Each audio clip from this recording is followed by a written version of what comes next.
Bonjour Grégory. Bonjour Gaëtan, comment vas-tu? Bonjour, ça va, j'espère que tu vas bien aussi. Bonjour à tous. Alors, je suis ravi de vous accueillir virtuellement à l'ESAM pour ce premier cours de droit. Je vais commencer par me présenter avant de laisser la parole à Monsieur Portet, votre professeur pour ce soir. Alors, je suis Gaëtan Gonon, votre peut-être futur responsable de formation si vous faites l'excellent choix de nous rejoindre en septembre. Voilà, j'ai pour rôle de vous accompagner pendant votre scolarité à l'ESAM au sein du bachelor droit et sciences politiques. Alors ce bachelor, je fais un rapide rappel avant de laisser Grégory commencer le cours. C'est un parcours de 3 ans qui est orienté sur l'apprentissage et la mise en pratique du droit et des sciences politiques. La particularité de l'ESAM, c'est d'inscrire vos études dans le monde professionnel et à l'international. Monsieur Portet vous en reparlera peut-être, mais vous avez l'opportunité de partir à Dublin au deuxième trimestre de la première année. Ce sont aussi des périodes en entreprise pendant chacune de vos années d'examen. Alors ce parcours, c'est le meilleur chemin, notamment pour intégrer notre master juriste d'entreprise qui vous mènera à un bac plus 5 à l'issue du parcours. Voilà, vous cumulerez l'apprentissage du droit par des intervenants reconnus et une connaissance fine de l'entreprise, notamment par les stages et le réseau du groupe IGS. Voilà, je vais maintenant laisser la parole à Grégory Portet pour votre premier cours de droit. Je vous souhaite un excellent moment et je vous donne rendez-vous en septembre. Merci Gaëtan. Alors, bienvenue effectivement pour ce premier cours de droit. J'ai prévu de parler du droit autour de deux axes. D'abord, on va avoir un premier temps qui va être assez long. Je vais parler de ce qu'est le droit. Finalement, découvrir les études de droit, c'est d'abord se poser la question, est-ce que cette matière, c'est fait pour moi? Et je tiens à le dire, je crois que c'est une chance extraordinaire de faire du droit. Moi, quand j'ai commencé des études de droit, j'ai trouvé ça extraordinaire parce que j'ai fait une scolarité où on avance dans les années et puis vous savez, on accumule ces petits retards, ce petit truc, on a appris les équations remarquables, mais on les a oubliées entre-temps. On sait qu'on aurait dû fixer tel ou tel problème et en fait, on n'a jamais eu le temps de les fixer. Et puis, les années sont passées et on sait bien qu'on a tel ou tel défaut que je retrouvais dans mes copies. Et l'avantage, c'est que quand on commence des études de droit, c'est les compteurs à zéro pour tout le monde. C'est une nouvelle chance, une nouvelle matière. C'est un nouvel univers à un moment où on sait se prendre en charge. Bien sûr, on n'a que 18 ans, etc., souvent quand on commence, mais l'enjeu, c'est d'être bien conscient que là, on remet les compteurs à zéro et on repart tous de la même ligne de départ. Il n'y a pas cette question de je n'ai pas acquis ceci auparavant.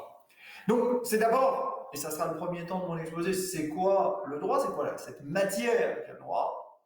Et puis, il y a une deuxième temps qui sera consacrée à l'étude d'un objet qui nous intéresse tout particulièrement en droit et tout particulièrement à l'ESAM, parce qu'on est à l'ESAM vraiment axé sur cette formation professionnalisante, ce que disait tout à l'heure Gaëtan, c'est le contrat. Le contrat, le contrat, le contrat. Je vous montrerai que même si vous ne vous en rendez sans doute pas compte, sans doute que chaque jour vous concluez, je ne vais pas dire des dizaines, mais plusieurs contrats dans une journée. Alors, on commence par cette première partie, si vous êtes d'accord. Cette première partie, c'est quoi le droit? Je m'engage là-dedans, c'est quoi?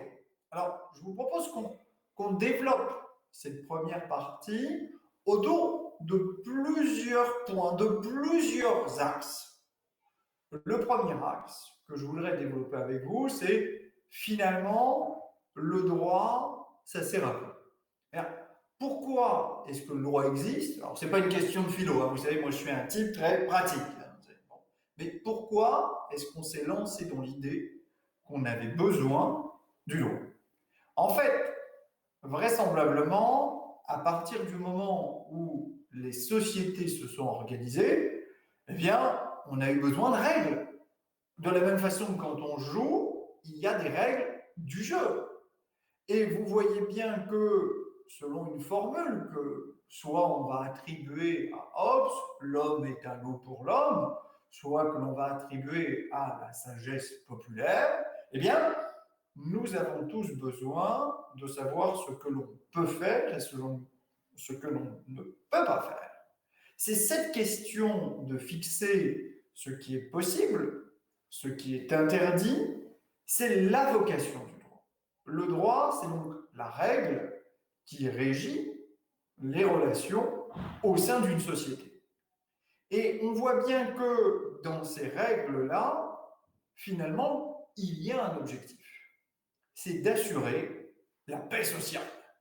On veut quoi? Eh bien, on veut éviter que les individus ne vivent dans un état de guerre permanente. Et c'est d'ailleurs la raison d'être historique de création de l'État. Pourquoi est-ce que j'ai besoin de l'État? Vous savez, il y a toujours des mouvements pour vous dire l'État nous oppresse, etc.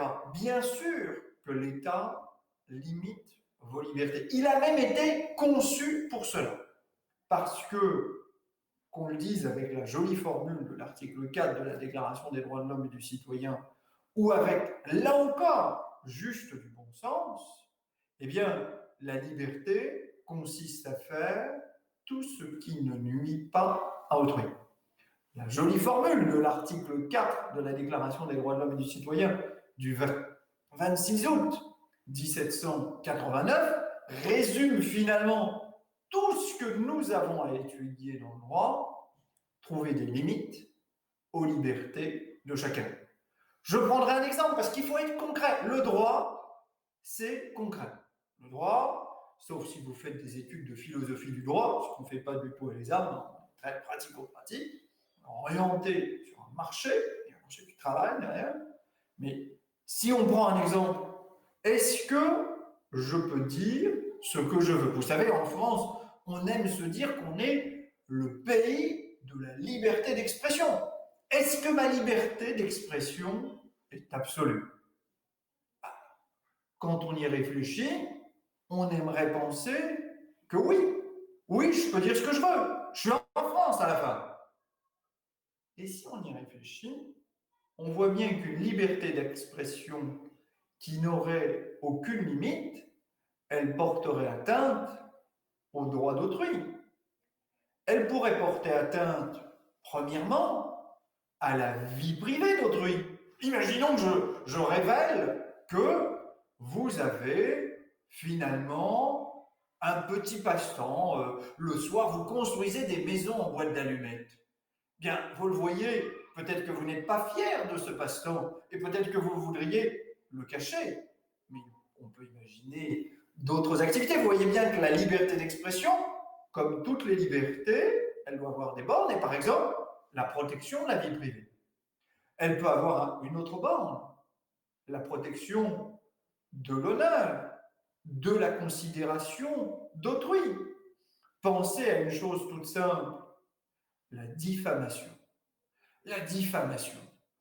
Toute allégation ou imputation d'un fait de nature à porter atteinte à l'honneur ou à la considération d'autrui.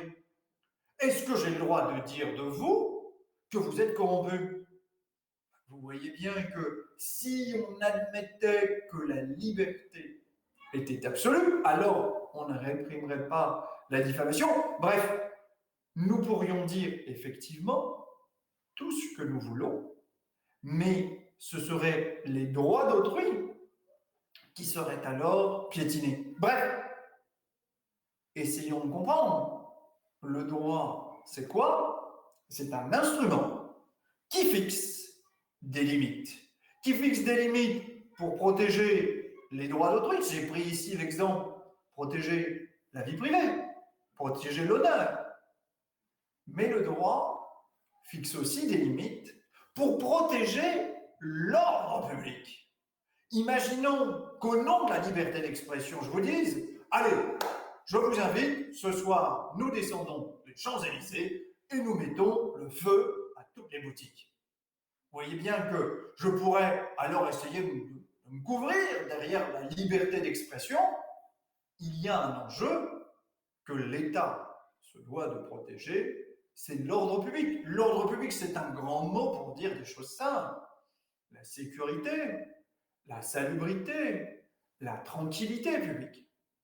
votre vie depuis le plus jeune âge, elle est faite de quoi?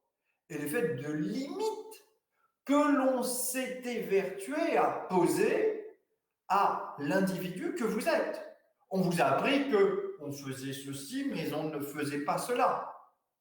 Finalement, l'État ne fait que poser des limites au nom du respect des droits d'autrui et au nom du respect de l'ordre public. Le droit, c'est étudier ces bornes, savoir jusqu'où on peut aller. Alors, savoir jusqu'où on peut aller pour des raisons personnelles, vous le voyez bien, lorsque je parle, je suis intéressé de savoir quelle est la limite de ma liberté. Qu'est-ce que je peux dire et qu'est-ce que je ne peux pas dire? Pour des raisons personnelles, mais parfois, on étudie ces libertés pour des raisons institutionnelles. On le fait au nom d'une institution, au nom d'une entreprise. Je le fais au nom d'une entreprise parce que j'ai un patron d'entreprise qui me dit « ils ont lancé un produit, j'ai envie de... je considère que c'est une contrefaçon et je compte bien le dire, je vais le dénoncer, je vais faire une vidéo pour le dénoncer et on va le mettre sur notre site internet. » Lorsque vous serez diplômé de l'ESAM, vous aurez peut-être un jour un patron d'entreprise qui vous posera cette question. Et vous voyez bien que la question qu'il vous posera, en réalité, sera « est-ce que je peux mettre cette vidéo en ligne? Est-ce que je m'expose à une sanction? Est-ce que c'est moi, personnellement, qui risque peut-être d'être exposé à une peine d'amende et ou de prison? Est-ce que c'est ma boîte qui devra payer des dommages et intérêts? En réalité, vous le voyez, le droit, c'est quelque chose, un instrument qui répond à une question concrète qui est dans le quotidien et qui, finalement, est structurant. Moi, c'est ce que j'ai adoré dans les études de droit. C'est que je me disais, voilà, on me pose une question, j'apporte une réponse. Alors, la réponse, elle n'est pas toujours sûre, précise. Je prendrai un exemple. Lorsque vous allez faire du droit pénal chez nous en deuxième année, eh bien, on va vous dire le vol. Le vol, c'est très facile à définir. Le vol, c'est la soustraction frauduleuse de la chose d'autrui. Tout le monde sait ce que le vol, naturellement. Les peines de prison encourues, le maximum, 3 ans de prison, 45 000 € d'amende, s'il n'y a pas de circonstances aggravantes. Ok, très bien, j'ai compris. Mais lorsque, dans une entreprise, un patron viendra vous voir, et oui, il vous dira, un de mes salariés m'a volé du matériel. La question qui se posera sera souvent complexe, une question probatoire. Est-ce que ce vol a eu lieu? Est-ce que je peux en rapporter la preuve? Et puis surtout, est-ce que des poursuites seront engagées? Quelles sont les sanctions qui sont réellement encourues par ce salarié? Vous voyez qu'il y aura des aspects sur lesquels le droit nous offre des éléments de réponse. Le vol est-il consommé? Oui, il a pris cette chose, ce n'était pas à lui. Soustraction frauduleuse de la chose d'autrui. Et puis il y a derrière, au-delà de la théorie, et c'est ce qui, je pense, fait l'intérêt du droit et l'intérêt de cette formation professionnalisante, c'est de se dire, il y a une question probatoire, il y a une question de pratique. Comment est-ce que c'est sanctionné? Donc, le premier point que j'ai essayé de développer ici, dans l'étude de ce qu'est le droit, c'est le point suivant. Finalement, la règle de droit, c'est quoi? Eh bien, c'est une règle qui a comme caractéristique de fixer des limites, à la fois pour protéger les droits d'autrui, j'ai pris l'exemple de la vie privée, de l'honneur, etc., et pour protéger l'ordre public. C'est ça, le droit. C'est fait pour ça. C'était mon premier point.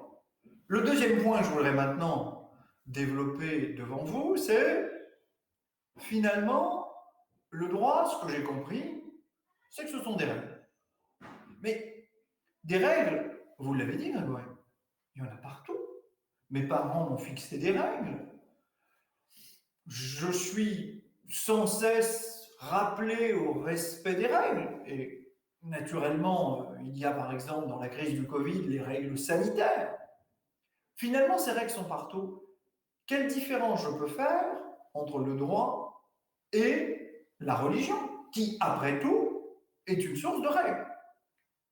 Alors là, je crois qu'on peut répondre à cette question de manière assez simple. Le droit et la religion fixent tous les deux des règles. Mais on voit que ces règles sont parfois convergentes, parfois divergentes, parfois ignorées. On voit bien qu'il y a des domaines dans lesquels les règles de droit et les règles religieuses sont ordinairement convergentes. Je prenais l'exemple du vol tout à l'heure. Le vol est réprimé en France. Je l'ai dit, si vous avez suivi, 3 ans de prison, 45 000 € d'amende. Bon. Ok, très bien, c'est réprimé, c'est dans le droit. Est-ce que le vol est également réprimé dans les principales religions? Oui, bien sûr. Bien sûr et naturellement. C'est d'ailleurs dans les 10 commandements. Ou alors, ça va se retrouver dans le Coran. On imagine souvent une cohérence entre la morale, le droit, c'est pour voir si vous suivez, entre le droit, et de l'autre côté, la règle religieuse. Mais parfois, la règle de droit et la règle religieuse sont de règles qui sont divergentes. On n'a pas le même regard. Prenons un exemple, le cas le plus classique qui correspond d'ailleurs à notre histoire. La France s'est construite et a construit son ordonnancement juridique en s'inspirant des règles de l'Église catholique. Pendant longtemps, qu'est-ce qui se passait? Eh bien, naturellement, le divorce n'était pas permis. Le divorce était interdit. Le divorce était interdit, il y avait convergence. Aujourd'hui, vous le savez, le divorce est possible, alors que pour l'Église catholique, le divorce n'est pas possible. On ne peut qu'imaginer une annulation du mariage. Il peut y avoir une convergence, il peut y avoir une divergence, il peut y avoir une indifférence. Je vais être tout à fait honnête. Ça m'arrive de ne pas payer mon stationnement. Je sais pas, c'est pas bien, mais j'ai toujours eu du mal à payer le stationnement. Est-ce que ça génère chez moi une interrogation d'ordre religieuse sur est-ce que c'est un péché que de ne pas payer son stationnement?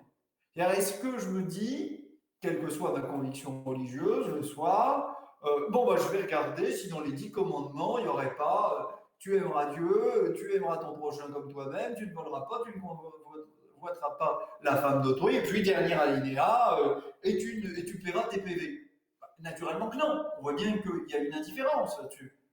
De la même façon, dans le Coran, où je ne vois pas de lien avec le PV. Vous voyez bien qu'il y a des domaines où finalement le droit et la règle religieuse sont dans des domaines d'ignorance, dans des relations d'ignorance. En fait, le droit et le facteur religieux et la religion entretiennent bien des liens. Mais tout dépend du positionnement que l'État va vouloir avoir à l'égard du facteur religieux. C'est-à-dire que, vous le savez, en France, on vit dans une république qui est une république laïque. C'est l'article 1er de notre Constitution du 4 octobre 1958. On a fait ce choix de la laïcité, mais qu'est-ce que ça signifie? En fait, la laïcité, c'est un choix que la France a fait de dire les choses de la manière suivante. L'État a une relation d'indifférence à l'égard du facteur religieux. L'État fait le choix de fixer ses règles en toute liberté par rapport au facteur religieux. Ça veut dire que l'État fait ce choix délibéré de dire j'interdis ou j'interdis pas. Je le fais au regard de ce que veut la nation, pas de ce que veut telle ou telle religion. C'est la relation d'indifférence qui explique ces 3 positionnements, parfois de convergence, parfois de divergence, parfois d'ignorance ou d'indifférence. La laïcité, c'est ça. Mais il y a des États qui font le choix, non pas de l'indifférence à l'égard du facteur religieux, mais de la fusion. L'État et la religion ne font qu'un. Dans ce type de fusion État-religion, on peut imaginer deux modalités. La première modalité, qui est assez simple, c'est la modalité où l'État va totalement contrôler la religion. Il la maîtrise. Il y a une religion officielle. Et ce sont des représentants de l'État qui sont à la tête de cette religion officielle. C'est lié à des histoires, c'est lié à des sociologies, c'est lié à plein de raisons. Mais dans ce cas-là, naturellement, puisque l'État maîtrise la religion, il n'y a jamais de divergence entre le droit produit par l'État et la règle religieuse maîtrisée par l'État. Cette fusion, religion et État, peut également être imaginée en sens inverse. Il y a alors une religion, des représentants religieux qui maîtrisent intégralement la structure étatique. C'est l'idée que alors la structure étatique est mise au service du facteur religieux. Cette mise au service du facteur religieux porte un grand nom, qu'on aura l'occasion sans doute d'étudier, qui s'appelle la théocratie.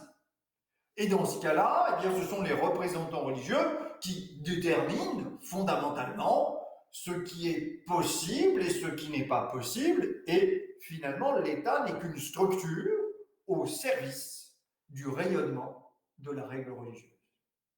Vous le voyez, je viens de dresser ici le portrait de deux relations possibles.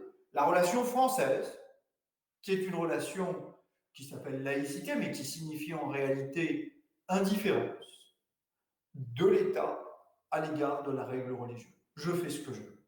Et ce n'est pas à la religion de m'expliquer ce que sera la règle de droit. Il y a des relations de fusion. Fusion, soit de l'Église dans l'État, soit de l'État dans l'Église. Et puis, il faut le dire, il y a une troisième relation qui est envisageable, qui est une relation plus historique, qui montre bien finalement que les choses ne sont jamais faciles. Après l'indifférence, après la fusion, il y a l'alliance. L'alliance, c'est lorsqu'un État choisit de travailler prioritairement avec certaines religions. C'est ce que nous avons fait, par exemple, lors du 19e siècle, ce qu'on appelle le régime du Concordat de 1801. Certaines religions, eh bien, nous allons choisir de les soigner en quelque sorte, de les privilégier. Alors pourquoi est-ce que nous allons faire ça? Eh bien, tout simplement parce que nous pensons que c'est juste, que c'est un facteur de paix sociale, parce que ça correspond à la volonté de la nation. Vous le voyez, le droit entretient donc des relations, et des relations particulières avec le facteur religieux. C'était mon deuxième point. Le droit, si vous avez suivi dans mon premier point, a pour but d'assurer la régulation de la société, finalement une forme de paix sociale. Le droit fixe des règles, comme la religion fixe des règles, et selon le choix qui sera celui de l'État, d'opter pour une indifférence, qu'on appelle chez nous la laïcité, une fusion ou une alliance, ces relations entre la religion et la règle de droit seront plus ou moins intenses. Je voudrais développer maintenant un troisième point. Ce troisième point, c'est quoi? C'est la relation entre le droit et la morale. Les juristes, on aime bien un certain nombre de formules comme ça, et puis quand on se retrouve, si vous voulez, je retrouve un pénaliste, on a des espèces de blagues, vous savez, qui existent dans tous les milieux. Quand je trouve un pénaliste, je lui dis, ah ben toi, tu es chargé de la morale minimum. Pourquoi? Parce que le code pénal, il fixe des interdits, et puis si tu violes cet interdit, tu t'exposes à une peine d'amende et ou de prison. Et on a l'habitude de dire le code pénal, c'est la morale minimum. C'est-à-dire que ce sont l'ensemble des règles de droit à l'encontre desquelles tu ne peux pas aller. L'ensemble des règles à l'encontre desquelles tu ne peux pas aller. Ça va, bien sûr, de dire le vol, bien sûr, mais ça va avec des infractions moins importantes. Je parlais tout à l'heure de la liberté d'expression, l'injure. Bon, l'injure, c'est après tout une contravention, voire un délit, selon la personne qui la commet et la personne qui la subit. Vous voyez bien que, finalement, on a un peu ce sentiment parfois que le droit et la morale, ils entretiennent des liens. En fait, je crois qu'il faut tout de suite dire qu'il y a au moins 3 différences entre le droit et la morale.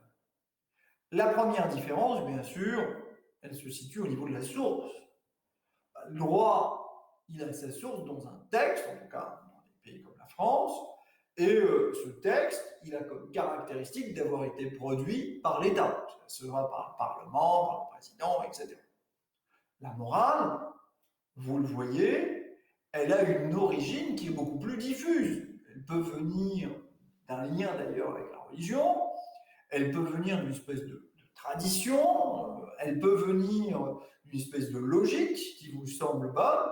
Bref, la source de la morale est toujours évanescente, alors que la source de la règle de droit est certaine et étatique. C'est la première différence. La deuxième différence entre le droit et la morale, c'est au niveau, bien sûr, du but. Le but de la règle de droit, je le dis depuis tout à l'heure, c'est quoi? C'est assurer la paix sociale. Le but de la morale, c'est de vous conduire à un état de perfection morale. C'est-à-dire que la morale vous conduit à étudier une relation que le droit ne saisit pas, c'est la relation de vous avec vous-même. C'est moi, est-ce que j'ai bien agi en ayant fait ceci? C'est-à-dire que, imaginons la situation suivante. Vous êtes dans une salle d'attente et puis vous regardez, je ne sais pas, le jeune homme ou la jeune femme qui est là et vous vous dites « Ah bah écoute, il est très joli ou elle est très jolie ». Vous avez peut-être un jugement moral sur ce comportement. Est-ce que le droit saisit ce type de comportement? Naturellement que non. Est-ce que cela a eu un effet sur la paix sociale? Non. Si évidemment vous sautez sur la personne et vous l'embrassez, là, oui, ça peut poser un problème. Mais vous voyez bien que l'enjeu, il est de comprendre qu'il y a une différence de but entre un droit qui a une vocation de paix sociale et une morale qui a une vocation de perfection individuelle. Différence, finalement, de source, différence de but, différence de sanction. La violation de la règle de droit vous expose à une sanction de la part de l'État, qui se traduira par une peine d'amende ou de prison, qui se traduira par des dommages et intérêts. Il y a une sanction. La caractéristique de la règle de droit, c'est qu'elle est coercitive. C'est un grand mot pour dire, quand tu as une règle de droit, il y a une sanction derrière. Il y a une sanction qui doit tomber. La violation d'une règle morale se traduit par une sanction qui est une sanction personnelle, soit une opprobre sociale, les gens qui vont vous regarder de travers, soit un jugement personnel. Vous allez vous juger et considérer que vous avez mal agi, vous allez porter cette intime conviction qu'il faut vous amender. Vous le voyez, le droit, finalement, il se distingue de la morale au moins par ces 3 aspects. Même si, naturellement, le droit et la morale entretiennent des liens.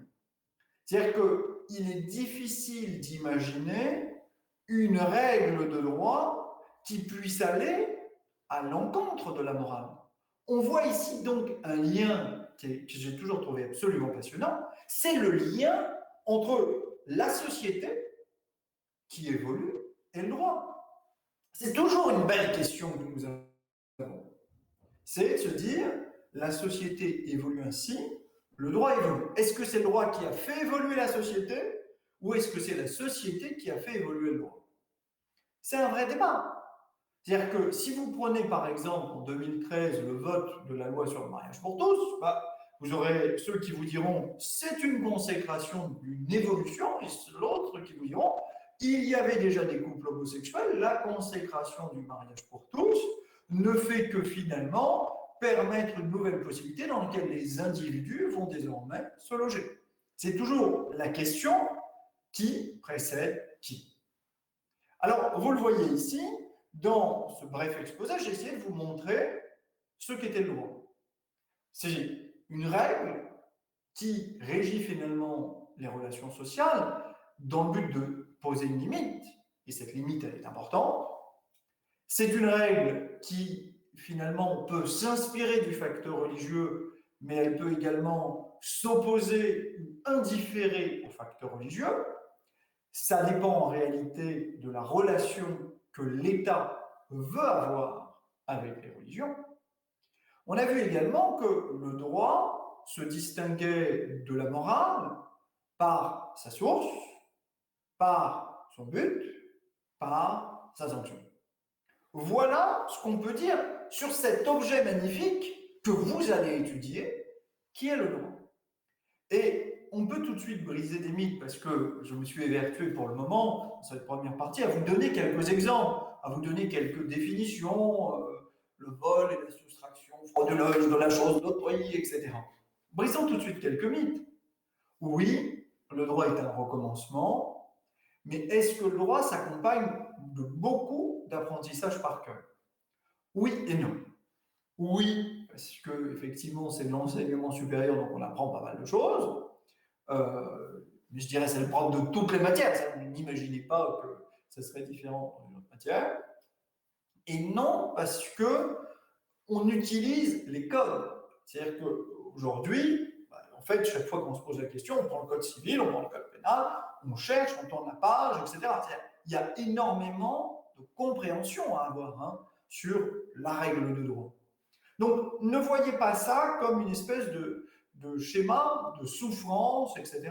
C'est avant tout un jeu, une réflexion. C'était mon premier temps. Mon deuxième temps, c'est le contrat. Alors, on a fait le choix ce soir de se dire on va parler du contrat. Je trouve que le contrat, c'est un truc extraordinaire. Parce qu'un contrat, comment est-ce que ça peut se définir? Un contrat, finalement, c'est assez simple. C'est un échange de volonté entre une offre ferme, précise, non équivoque, et une acceptation ferme, précise, non équivoque. Je vous l'ai dit, le droit c'est concret, donc on va partir tout de suite d'un cas concret. Imaginons que ce soir, vous ayez décidé de manger une pizza. 18h30, bon, dites, bon, est-ce qu'on commande une pizza? Est-ce que vous concluez un contrat? En fait, c'est assez simple. Vous allez au magasin de pizza. Là, paf, vous regardez et vous voyez qu'il y a une pizza margarita. 14 €, on va dire, c'est n'importe quoi, c'est juste pour que le chiffre soit facile pour moi. 14 €, tac, elle vous plaît. Vous la voyez et vous dites, je voudrais une margarita. Très bien, vous êtes heureux. Regardons comment juridiquement cette situation, vous allez l'analyser très bientôt.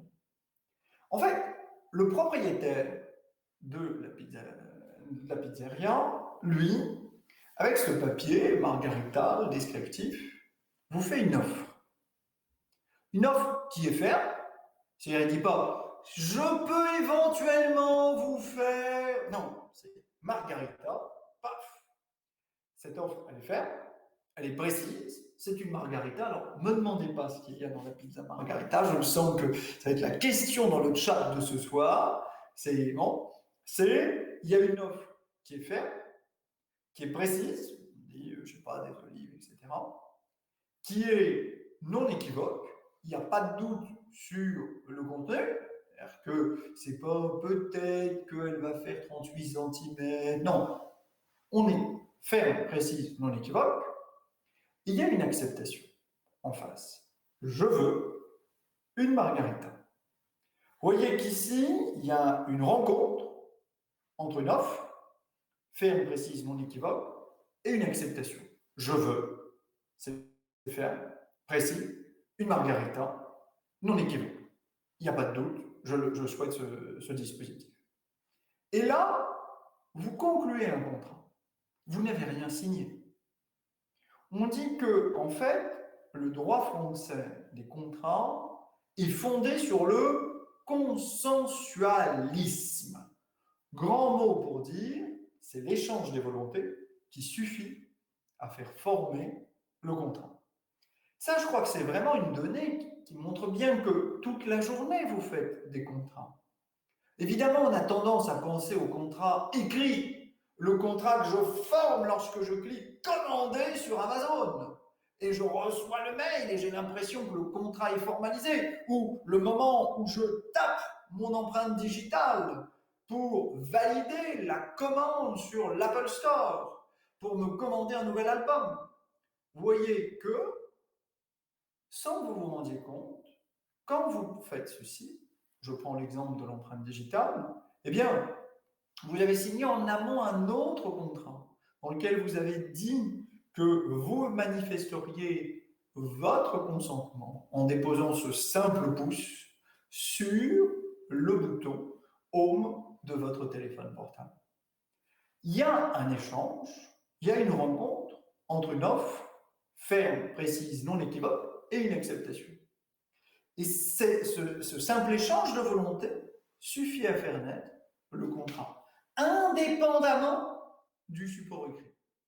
Alors naturellement, le support écrit a-t-il des valeurs? A-t-il un intérêt? Ah bah ouais, parce qu'évidemment, quand c'est 14 € ta pizza margarita, on imagine bien qu'on n'ira pas au contentieux pour 14 € et pour obtenir l'annulation de la vente au motif qu'il n'y a que 2 olives, alors que tu pensais, ou tu pouvais raisonnablement penser qu'il y en aurait 6.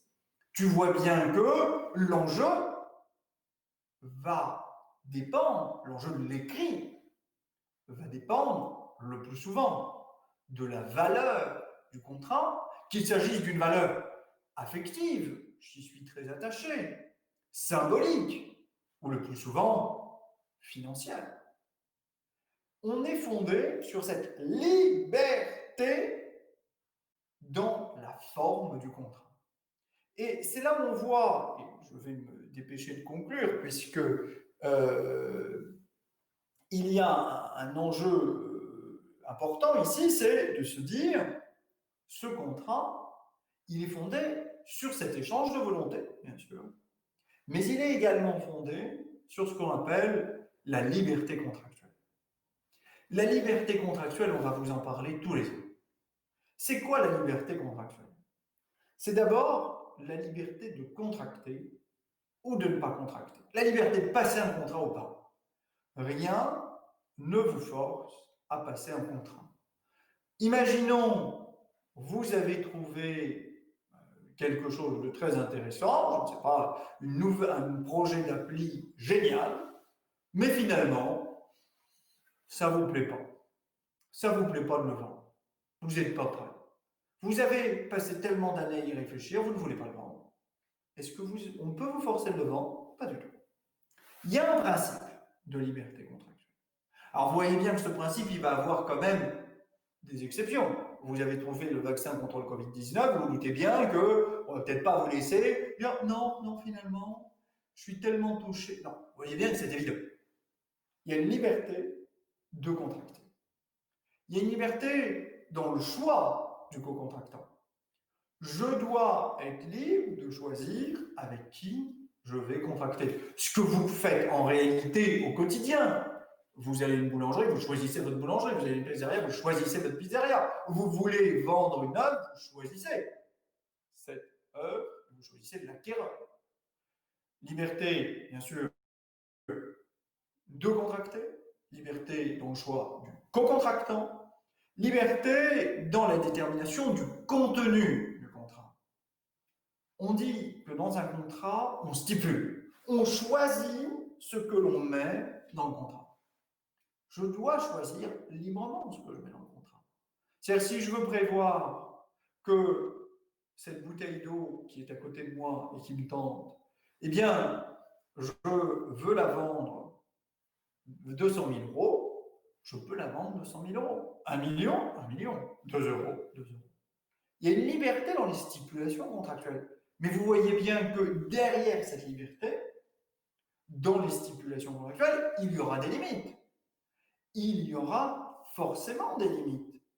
Mais justement, c'est le rôle du droit de fixer des limites. C'est-à-dire qu'on peut imaginer que pour certains produits, il n'y aura peut-être pas une liberté contractuelle absolue. Peut-être même que dans les stipulations, au-delà du prix, il peut y avoir des vices qui vont affecter la liberté contractuelle. Je vais y arriver après. Liberté de contracter, liberté dans le choix du co-contractant, liberté dans les stipulations contractuelles, liberté également dans la forme du contrat.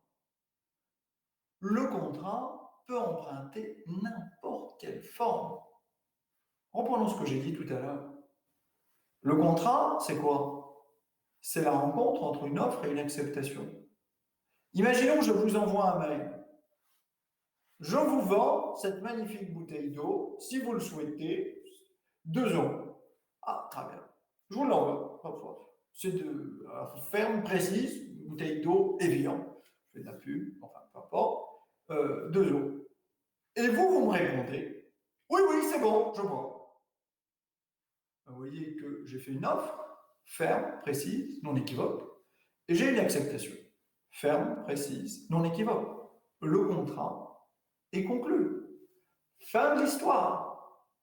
Le contrat existe par cet simple échange de volonté. On dit que dans le droit des contrats, le formalisme, c'est-à-dire le respect de formes particulières, est l'exception. Et vous le voyez, on le vit au quotidien. J'achète ma baguette de pain, j'achète ma pizzeria, etc. Pour certains contrats, bien sûr, le formalisme est le principe, parce que l'enjeu est important. C'est le cas, bien sûr, des achats de maison, où nous sommes alors obligés de respecter un formalisme. C'est l'acte notarié, c'est le contrat à l'opposé, qui va supposer le respect de toute une série de règles. Mais les principes généraux sont bien ceux-ci. Consensualisme, liberté contractuelle. Ces deux éléments sont vraiment importants. Et si on prend un peu de hauteur, si on y réfléchit, je dirais ceci pour conclure, car je vois que le temps s'enfuit, si on prend de hauteur, pourquoi ces règles-là? Pourquoi est-ce que je ne suis engagé que par contrat? Pourquoi je ne suis engagé par aucune forme? En fait, c'est simple. Il suffit de revenir à notre Déclaration des droits de l'homme et du citoyen du 26 août 1789. Les hommes naissent et demeurent libres et égaux en droit. Nous sommes des libres et nous ne pouvons être l'obligé de quelqu'un que si nous y consentons par un contrat. Et cette liberté, ce consensualisme, finalement, n'est rien d'autre que l'expression de notre liberté. Et cette liberté contractuelle n'est rien d'autre que l'expression de notre liberté, de manière générale, dans la société. Voilà ce que je voulais partager avec vous ce soir. Vous voyez, j'ai essayé de vous montrer ce qu'est le droit. J'ai essayé de vous donner des indications sur ce qu'est un contrat. Rassurez-vous, il y a un cours sur ce qu'est un contrat en 30 heures à l'ESAM. On aura l'occasion de vous expliquer tout ceci. Je voudrais vous redire que le droit, c'est une chance, que le droit à l'ESAM, c'est quelque chose qui est orienté de manière pratique.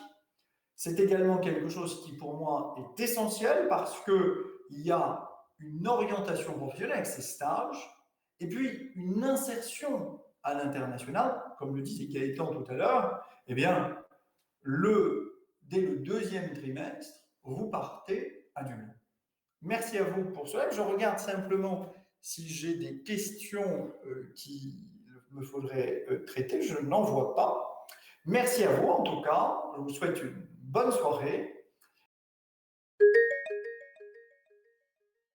ESAM, l'école internationale de référence sur les métiers du management stratégique, de la finance d'entreprise et du droit des affaires.